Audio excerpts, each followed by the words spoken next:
Hi everyone, a very good evening to all of you and happy Makara Sankranti to everyone. Now we are going to study about question number 38. That is, what is conservation of mechanical energy? So it's all about how to apply mechanical energy conservation principle in particular numerical. One of the very important topic because in many chapters we use this conservation of energy principle. So it is not like it is only related to one chapter. You can use this in anywhere where energy is involved. Now, the very first thing is what is mechanical energy? So mechanical energy means it is nothing but sum of kinetic energy and potential energy. That is called mechanical energy. So for every particle, kinetic energy is half mv square or p square by 2m. Potential energy is mgh at a height h from the reference level. So usually the questions will be asked between the kinetic energy and potential energy. Now, the next thing what we need to understand is what is conservation of mechanical energy. If there are if there are no non-conservative forces, that is according to work energy theorem, work done by conservative, work done by non-conservative equal to delta K, where now work done by non-conservative 0, nothing but friction, then work done by conservative equal to delta K. Work done by conservative is minus delta U equal to delta K. So delta U plus delta K equal to 0 or Ui plus Ki equal to U final plus K final. So kinetic energy of the body may change, potential energy of the body may change, but the total mechanical energy of the system remains constant under the absence of non-conservative force, nothing but friction. Now, sometimes they also asked questions based on the spring potential energy. So when you consider a spring, either you extend it by x or you compress it by x, then there is a restoring force that is minus kx where k is spring constant and work done is f dx from x1 to x2, but plus or minus, plus means extension, minus means compression, so that the work done will become minus k by 2 x2 square minus x1 square and delta u will become half k x2 square minus x1 square, and when we compress or stretch it, then the potential energy stored in the spring is half kx square. From the natural length, you compress it or stretch it by a distance x. Then the total potential energy, elastic potential energy stored in the spring is half kx square. Now, how to apply conservation of mechanical energy? Now the question is how to apply conservation of mechanical energy. See, to apply conservation of mechanical energy, choose 2 points such that like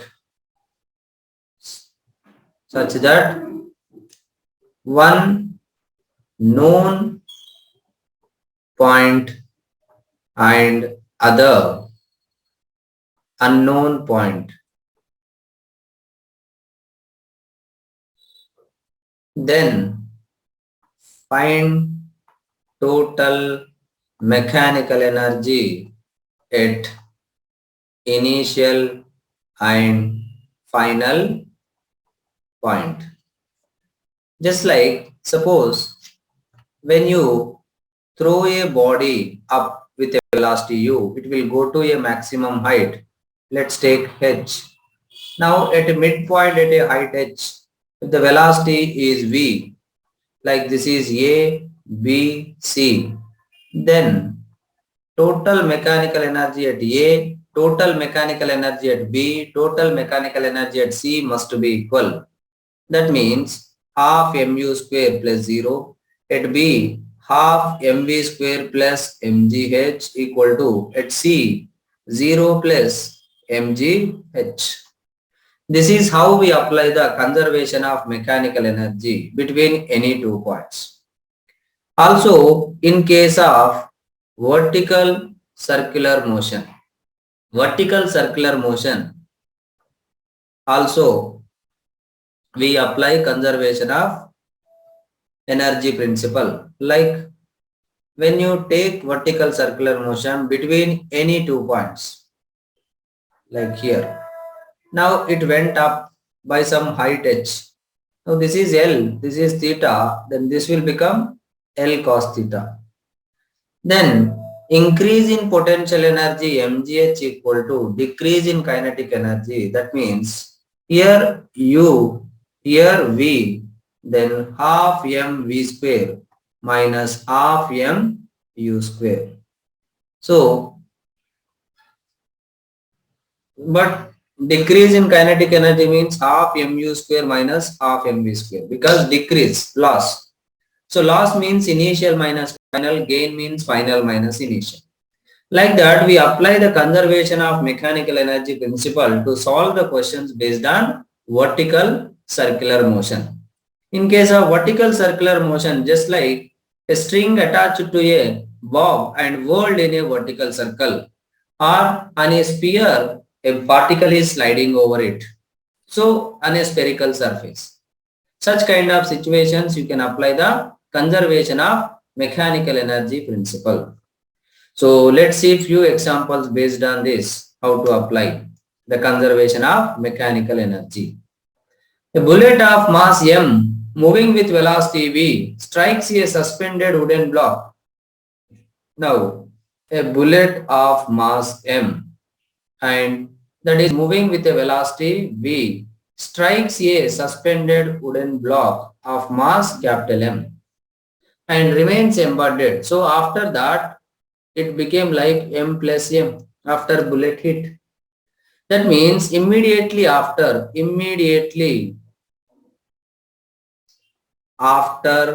collision. So if you take the conservation of linear momentum, then m plus m into, suppose they are moving with a speed v dash, then v dash equal to mv by m plus m. Now the block rises to a height h. That means it went to particular height like this. So there is a increase in height means mgh. That means m plus mgh together they went to some height. That is the increase in potential energy equal to decrease in kinetic energy.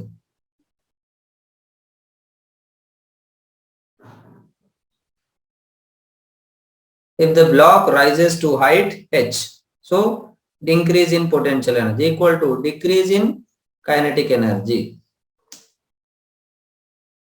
Now decrease in kinetic energy means what? Finally they are moving with the same velocity, half m plus m v dash square minus initial energy is only bullet is having the, this all kinetic energy converted into potential energy. So final kinetic energy will become 0. So the bullet came and get embedded, then they got the velocity v dash, then with that velocity they went to up to height h. So increase in potential energy mgh equal to decrease in potential energy, decrease in kinetic energy. So that you made the equation that m plus m together going up. So the increase in potential energy is m plus mgh equal to decrease in kinetic energy half m plus m v dash square. Then v dash will get V dash value if you substitute, then you will get the initial velocity value. Now, a particle of mass m makes SHM in a smooth hemispherical bowl ABC, and it moves from A to C and back to A via ABC. So that PB equal to H. Find the speed of the ball when it just reaches the point B. So a particle of mass m makes SHM in a smooth hemispherical bowl ABC, and it moves from A to C and back to A via ABC, so that PB equal to H. Find the speed of the ball when it just crosses the point B. That means here what is happening is at edges the velocity will be 0, and here the velocity is maximum. That means when it reaches the edge, the potential energy only will be there, and when it comes to the bottom, it all converted into kinetic energy half mv square. So if you equate both of them, because as it is coming down, the potential energy completely converts into kinetic energy, so that the speed with which it crosses the central point or bottom is V maximum equal to root 2gh. This way, if you understand the question and if you can apply the between which 2 points we can apply conservation of mechanical energy, it becomes easy. Now, a child is swinging on a swing. Minimum and maximum heights of swing from the earth's surface are 0.75 meter and 2 meter respectively. What will be the maximum velocity of this swing? A child is swinging. So he is swinging. Now this is ground and is going to this level, suppose, like this. Now two different heights. One is minimum, one is maximum. Minimum is 0.75. Let's take H1. And the maximum is H2. Let's take 2 meter. That means the increase in height H equal to H2 minus H1. Now mgh equal to half mv square. That is maximum at this point. V is maximum. So you can take it as V maximum. At the equilibrium position or at the vertical position, the speed is maximum. So that way, just like simple pendulum. Now one more question. A machine which is 75% efficient uses 12 joules of energy in lifting 1 kg mass through a certain height. The mass is then allowed to fall through the same height. Find the velocity at the end of its ball. A machine which is 75% efficient uses 12 joules of energy. That means 75% of 12 joules used in lifting. So that is nothing but in lifting the work done is mgh. So that 75% means 75 by 100 of 12 equal to mgh. Now you will get the h value. The mass is then allowed to fall through the same height. Find the velocity at the end of its work. That means now you will get the height h. Now when you drop it from the same height, then the velocity on reaching the ground is under root 2gh. So this way you can find the velocity, because after reaching that height, you just dropped means it is like free fall, and in case of free fall, the speed with which it hits the ground is root of 2gh. Now one last and final question. Auto manufacturers study the collision of cars with mounted springs of different spring constant. Consider a car of mass. So car mass is 1500 kg. Moving with a speed is 36 km per hour means 5 by 18. So 10 meter per second on a smooth road, and colliding with a horizontally mounted spring. So there is a spring and the car came and Heat it. The spring constant they have given 7.5 into 10 power 3. To find the maximum compression of the spring. So maximum compression means at maximum compression speed will become 0. That means all the kinetic energy of mv square will be converted into all the potential energy of the spring. So that the x value will become mv square by k. So mvk, all the values given. Just substitute and try to complete the calculation. So I am keep on telling calculation plays very important role. That's why please practice every calculation twice. First you do it, then you try it again and to get the perfection and fastness. So based on the same thing, I have given some assignment questions also. Please try to solve them. Then we'll continue in the next class with the next question. Thank you all of you.